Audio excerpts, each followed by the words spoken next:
ছুটির দিন নয়। সোমবার স্কুল, কলেজ, অফিস, আদালত সব খোলা। এরপরও বাংলাদেশ প্রিমিয়ার লিগ নিয়ে দর্শক উন্মাদনার কমতি নেই।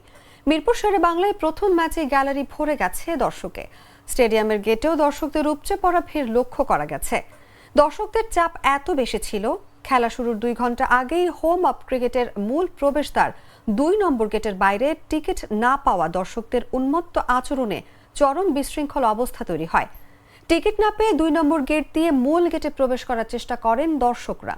এক পর্যায়ে গেটের নিরাপত্তা বেষ্টনী ভেঙে স্টেডিয়ামের ভেতরে ঢুকে পড়েন তারা। অপ্রত্যাশিত এই ঘটনা বাদ দিলে দর্শকদের এই উন্মাদনা বিপিএল এর মতো আসরে ইতিবাচক। বিশেষ করে এর আগে বিপিএল এর সিলেট, চট্টগ্রামে এই উন্মাদনা থাকলেও ঢাকার মাঠে দর্শক কম দেখা গেছে।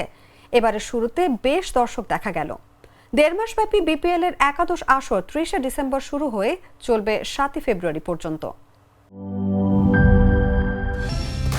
কালার এক্সপার্ট, জর্জ স্যাপ এবং মাইল্ড অন হ্যান্ডস টেকনোলজি সমৃদ্ধ অরিক্স ক্রিস্টাল ওয়াশ আপনার লন্ড্রি এক্সপার্ট।